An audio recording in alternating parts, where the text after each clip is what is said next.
तू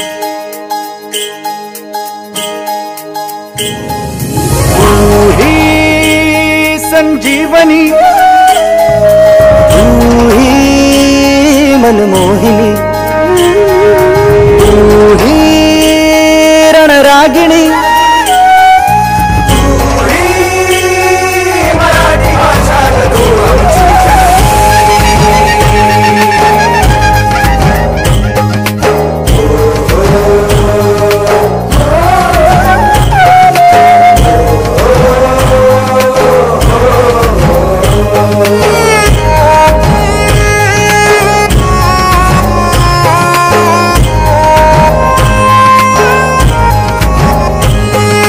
सह्याद्रीच्या कणाकणातून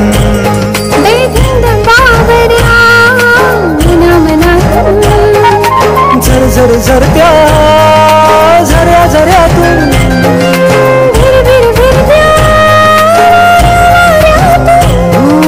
शुभ्र साजऱ्या नभा नभातून अथांग सागराच्या लहरी लहरीतून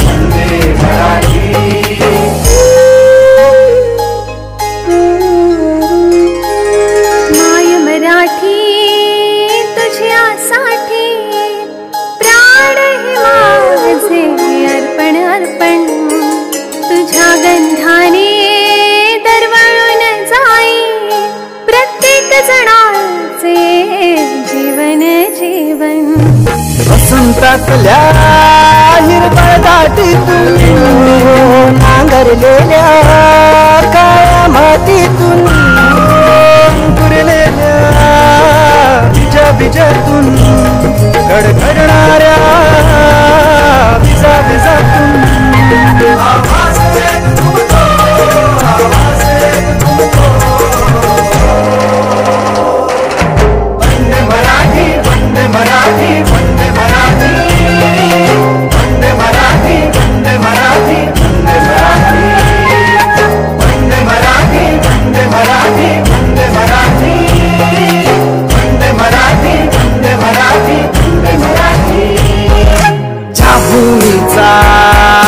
धर्म मराठी त्या भूमीला वंदन वंदन तुझ्या स्पर्शाने भरून जाई प्रत्येक घराचे अंगण अंगण झाडीच्या शीतल छायेतून हरे गायच्या निर्मळ मायेतून सरसरणाऱ्या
संजीवनी, तू ही मनमोहिनी, तू ही रणरागिणी,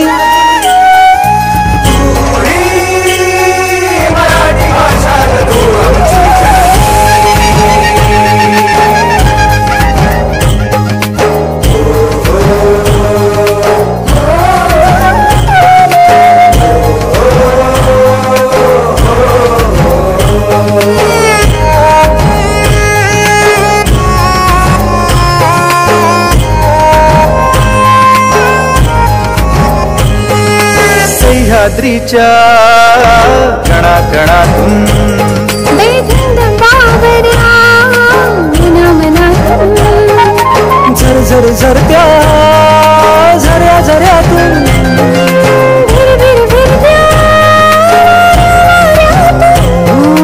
शुभ्र साजऱ्या नभा नभातून अथांग सागराच्या लहरी लहरीतून माझ्या गोष्टीचे नाव टोपीवाला. एके दिवशी टोपीवाला टोपी विकायला गेला. त्याला एक मोठं झाड दिसलं.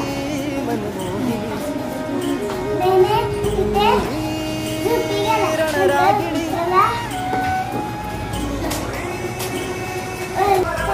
टोप्या माकडांनी घातले. माझ्या गोष्टीचे नाव कावळा आणि चिमणी. कावळ्याचे घर शेणाने बनलेले आणि चिमणीचे घर मेणाने बनलेले. एके दिवशी जोरात पाऊस आला आणि त्यामुळे कावळ्याचे घर वाहून चाललेले आणि कावळा चिमुताईच्या घरी. माझ्या गोष्टीचे लाकूड तोड्यावर त्याचे मुले व त्याची बायको. एके दिवशी एक लाकड तोडा लाकडे तोडायला गेला. त्याच्याकडून चुकीने हातातील कुऱ्हाड निसटली आणि पाण्यात पडली. गाढवपणे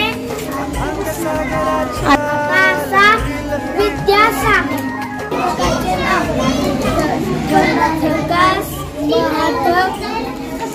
नम्रता जाधव.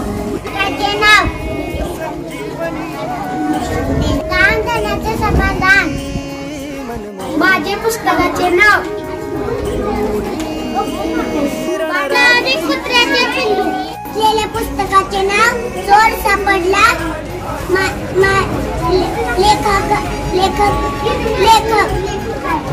निशा डंके. वाचलेले पुस्तकाचे नाव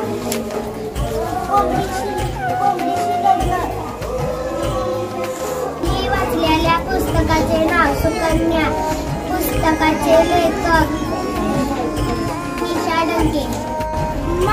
मी वाचलेल्या पुस्तकाचे मगराचे पिल्लू. पुस्तकाचे लेखक निशा.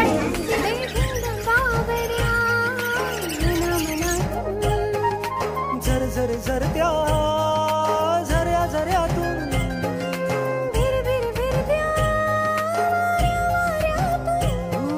शुभ्र साजऱ्या नभा नभातून. पहा, आपण आज नवीन शब्द खेळ खेळणार आहोत.